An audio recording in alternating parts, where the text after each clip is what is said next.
మనం కళ్ళతో చూసినవన్నీ నిజం కాదమ్మా. ఒక్కోసారి మన కళ్ళు కూడా మనల్ని మోసం చేస్తుంటాయి. నేను నమ్మను. నమ్మవా?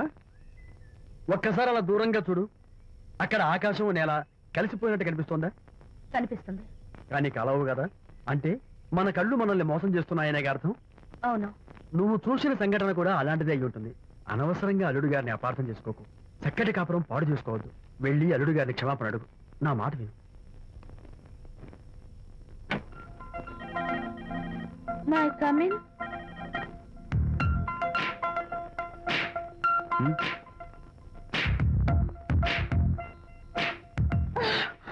I'm so sorry. డెకరేషన్ జారిపోతుంది, ఎవరైనా చూస్తారు. నా మీద కోపం పోయిందా? జరిగిందంతా మర్చిపోతారు కదూ? మర్చిపోతాను. ప్రామిస్.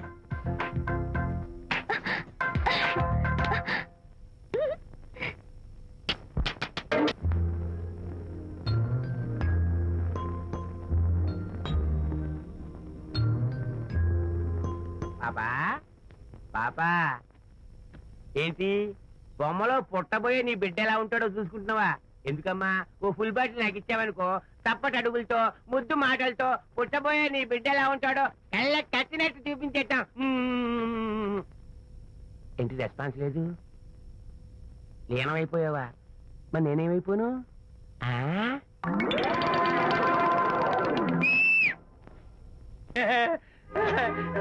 భగవంతుడు బాట్లు అనేక రూపాల్లో కనిపిస్తారట. ప్రస్తుతం ఈ కప్పే నాకు బాటిల్లా కనిపిస్తాను. ఆగు, దాన్ని మాత్రం అమ్మడానికి నేను ఒప్పుకోను. తప్పమ్మా, దేని మీద మమకారం పెంచుకోకూడదు. మందు మీద మమకారం పెంచుకోవడం వల్ల నన్ను చూడు, ఇంట్లో ఉన్నవన్నీ అమ్మేసుకుంటానా? వద్దమ్మా, నా మాటను. మందంటే మనలో కలిసిపోతుంది, కప్పు మొక్కలైపోతుంది. ఏది శాస్త్రీయంగా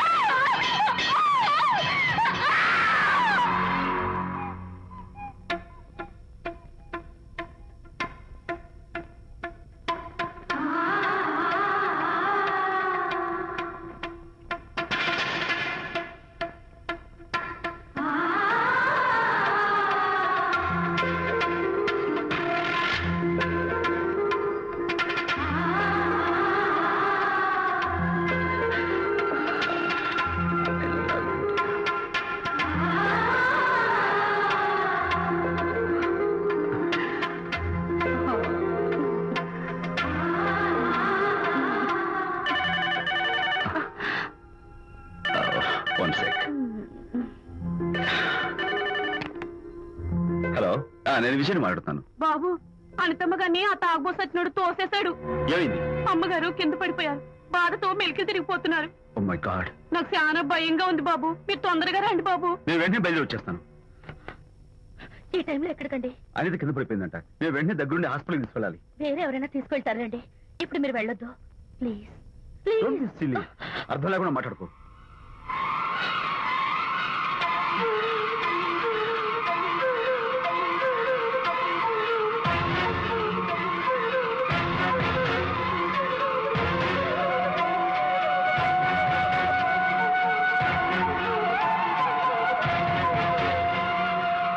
నువ్వు నా తోడు లేకపోతే నేనేమైపోయేదాన్ను.